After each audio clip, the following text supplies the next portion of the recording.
Hello friends, welcome to the Jazz Ranch Hip Cats Groovy Chicks. You know, one of my great heroes has always been Leonard Bernstein. You know, he was a phenomenal musician, pianist, composer, conductor, teacher. He did it all. And I respect him so much. And you know, I have a couple of quotes for you from him. And he said this: "I can't live one day without hearing music, playing it, studying it, or thinking about it." Now, if you're a true musician or a music lover, that's true for you as well. You know, it's true for me. I think about music all the time. May not be able to play it or study it, but I'm thinking about it. It's in my head all the time, you know, and it's a wonderful thing. And he also said this: to achieve great things, two things are needed: a plan and not quite enough time.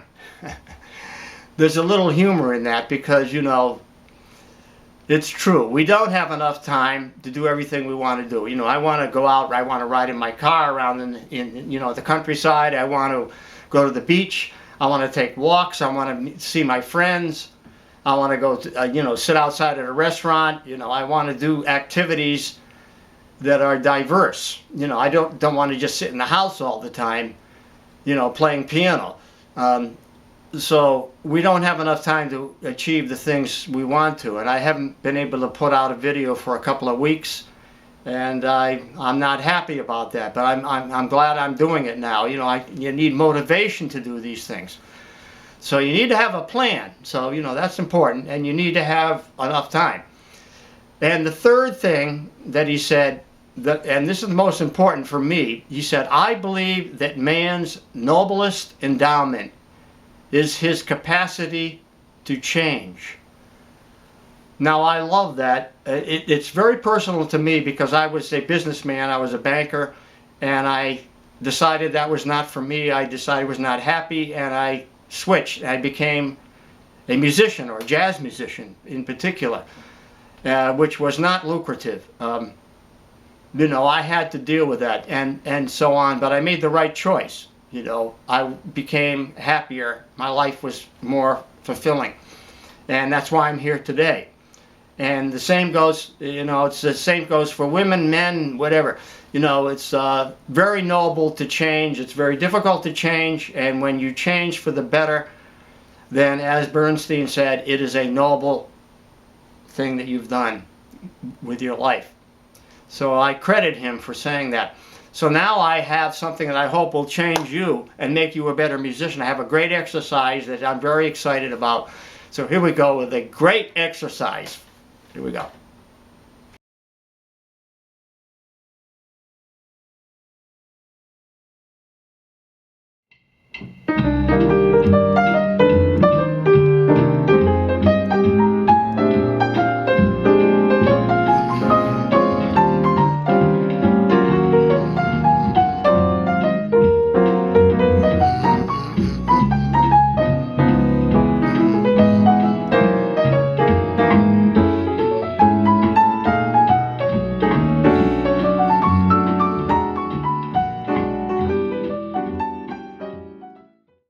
So my sax player friend showed me this lick. I thought it was really cool. I tried to figure out what is the chord progression underneath this lick. So the lick goes like this. Now those are triplets, so it goes, and if you were counting, it would be and 1 and a 2. Let's see, and 1 and a 2 and a 3 and a 4. And then it would repeat, starting on that same note, and 1 and a 2 and a 3 and a 4. So that's the counting of it. But you see what it's doing, it's going in a cycle of fifths. It starts out on a 2 chord. So the 2 chord it starts out on, it outlines a C minor 9. Goes up to the 11 there, the 3rd, and then targets in on the 2 chord, on the flat 5, 6, 5, 2, stays on that note, and then it goes to a new 2-5, which builds off of the first one. So the first one is C minor 7, F7. Then it goes F minor 7, B flat 7. Then it goes B flat minor, E flat.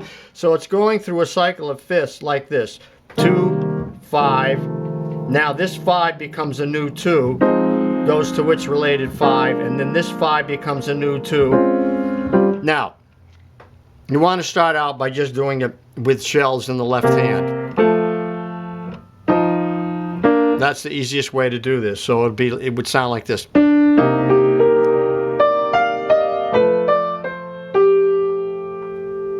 So that's C minor 9, F13 with a flat 5 there, targeting on the flat 5. Then a new new 2/5, F minor 7, B flat on the flat 5 there. Then continuing B flat minor now. You could go down lower if you want, but I'm going to go here. Well, I'll go here.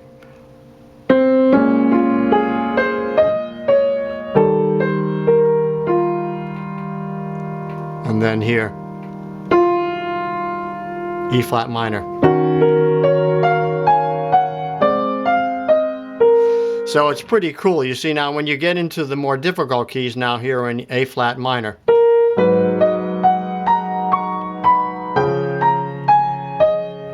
it gets tricky. Now we're in D flat minor to G flat 7. Whoops. See, I made a mistake already.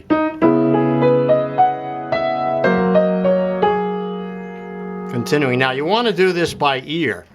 You don't want to rely on the sheet. You use the sheet for a while, you know.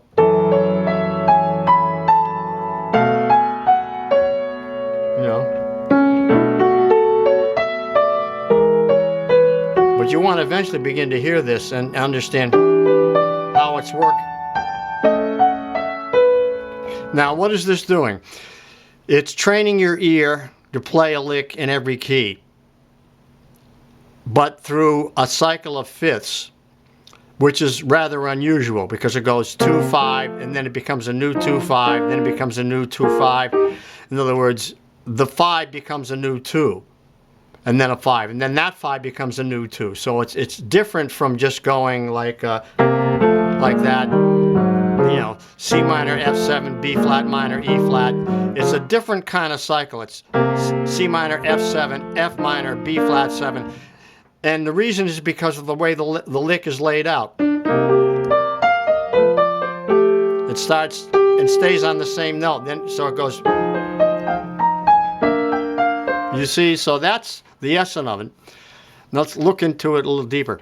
The first thing to do to really understand this lick or learn it is to understand how it relates to the chord in terms of the steps of the scale and also the interval. So it starts on the 2, or you could call it the 9, goes up a half step to the 3, then it goes up a major 3rd to the 5th, then up a minor 3rd to the 7th, then up a major 3rd to the 9th, then up a minor 3rd to the 11th, then down a whole step, that's the minor 3rd again, then down a major 3rd, that takes us to the flat 5, and then up a minor 3rd to the 6th, then down a whole step to the 5th, and then ends up down a 4th to the 2 chord, or the 2 of the chord, or the 9 you can think of. So again,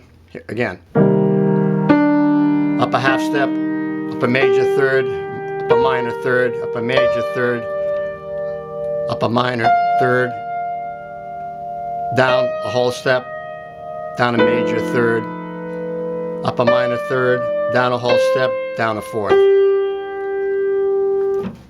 Now you can apply that to the next round.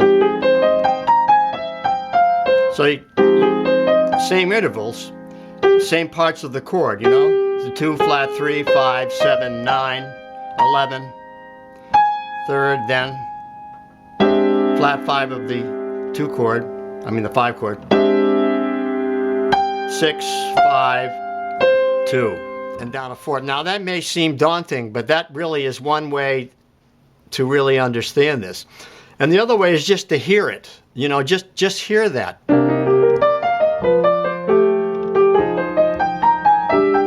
And try to figure it out based on hearing it. And it gets pretty hard when you get into the more difficult keys. You have to look for that flat 5. Now it's getting more difficult. You want to go for that flat 5. Now here. Now you look for that flat 5. Now I didn't get it, see? You have to repeat it. It's that note there. And we're on F sharp now. That flat 5 is there.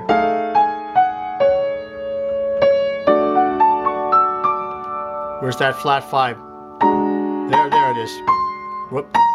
Right now. There. You see? So you're learning intervals in your right hand as well as chords in your left hand. But you want to start with the easiest chords, and I'm going to show you that next. So now for a pianist, this is really a great exercise. It's great for a horn player or a saxophone player, but also a guitar player. You can play the chord and then play the lick. Where the pianist can play the chord in his left hand and the lick in his right hand. So the easiest way to play it is just to play the shells in the left hand to start out with. Now, so it's like this. C minor 7 is there, root in 7th, flat 7, goes to root in 3rd of the F7. Then we go to the F minor, go to same thing, root in 7th to root in 3rd. So all the way through it's root in 7th, root in 3rd. You know, and then root in 7th, root in 3rd. So it goes all the way through the cycle of fifths in that same way. You might have to change octaves, but it doesn't matter, you know, whatever they are. Yeah, but that's it. That's the formula. So you see that left hand?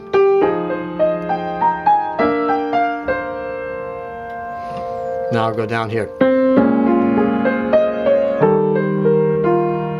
See?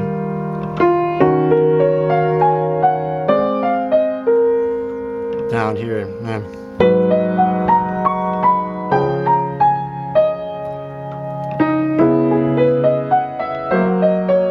See how that's easy in the left hand now. You don't have to think much about the left hand. I'll go down here. Whoops.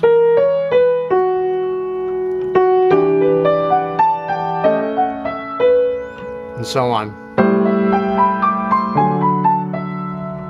So there you see the root in 7th. Now we're going to look at the rootless chords next.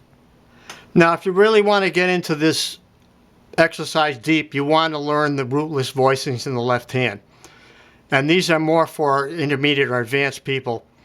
And what they are inversions of the block chords. You know, so the C minor 7 is going to be inverted to the first inversion, and then the 9th is added. And that's the A form. John Mahegan came up with this term for the first inversion. We call it the A form. And then the second inversion we don't use as much, but then the third inversion he called the B form. And generally you drop the root and add the 9th. So the 9th is in there instead of the root, because the root is being played by the bass player, or it's being played in your left hand like a stride version or whatever. So I mean, you can use rootless voicings both as a solo pianist, but particularly when you're playing with a trio, you know, bass and drums, and you're, you know, playing solo. I mean, with a bass and drums, you're playing lead, or you're backing up a horn player or whatever. You want to play them, you might want to voice them in your right hand, like that, you know. You want those voicings because those are that's the modern sound. Or at least it was in the 60s and 70s and after that, you know. So like Bill Evans sounds, which were all these close voicings, particularly in the third inversion, you have a minor second in there. You see, so these tend to alternate between the A form, which is the first inversion, or the B form, which is the third inversion. So the first one is the first inversion, which is the A form. Then it stays in the A form for the next one. Now in the next one it goes to the B form. See how that's the B form? could put it down an octave if you wanted to.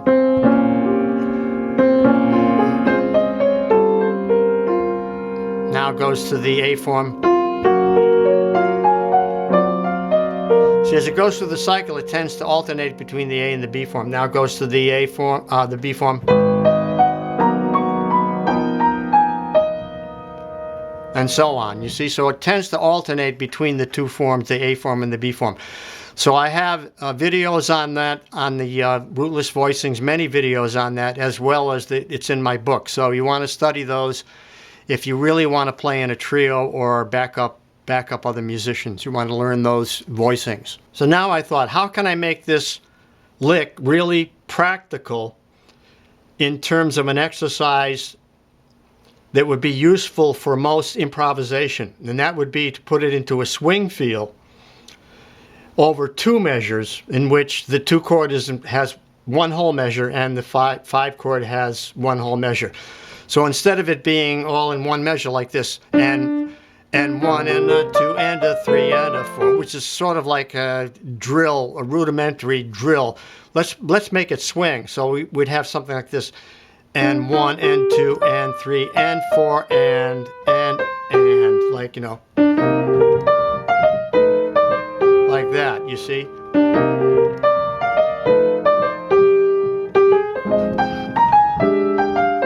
So that was one idea. The other idea would be to play it like this, a little bit different. He goes to the 11th.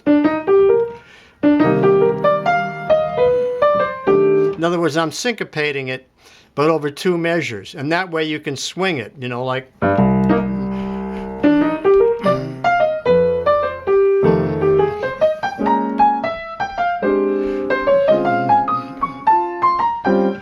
Now you want to learn to play this by ear. You don't want to look at a sheet. You want to begin to hear this through the whole cycle in your ear.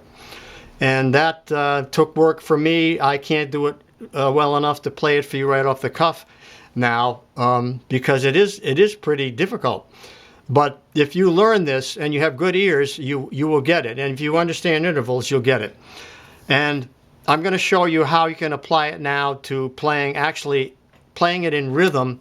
And I'm going to use a backing track, and you can see how I can take the exercise now, play it literally, then vary it, and then improvise over it. So I'm going to show you that in this backing track version now.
Okay, so now you can see the practical usage of it. Now, besides that, you're going to develop your ear, you're going to develop your knowledge of intervals, you're going to develop your left hand knowledge of voicings. I mean, there's so much you can learn from this exercise. It's very clever. I have to thank Kirk for that, for turning me on to it.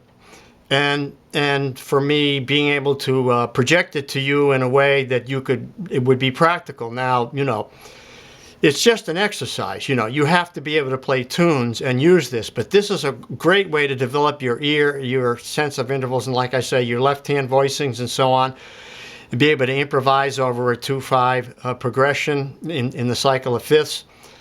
It's fun, it's challenging, it's difficult, you know, so like, you know, take it slow, take it much slower, very slowly, you know, go through it like, just get the notes down, you know, in the right hand and the left hand. And write to me. Tell me how you like this. I think it's really cool, and I hope you do too. And I need to hear from you. Otherwise, I wasted my time with this, you know. We don't agree. Let me know how it works out for you, and we'll talk about it. Okay. See you next time. Here we'll wrap up. Signing off from the Jazz Ranch. And I hate to sound like a recording because I always say the same thing at the end of every video. But I hope you enjoyed this video, and I hope you will write to me. You know, I got 2 weeks behind. It took me like 2 days to catch up with all the comments. But you will see, if you look at my comments, that I write to everybody. So, you know, I take every comment seriously. I take everyone that writes to me seriously. I am flattered that you write to me. I am flattered what you say to me, and that you are learning things from me that are beneficial to you in some way, changing you for the better. And it means so much to me. And if you're wondering why I'm wearing the shades, it's because I have a lot of eye soreness. Anyway, be knowable, and don't be afraid to change. Make your life better. I encourage you. Write to me. Write to my email address. I will respond to you. And until next time, in the words of my great friend Hermie Dressel up there, looking down on us with pity, swing loose. And we'll see you next time around. Bye-bye.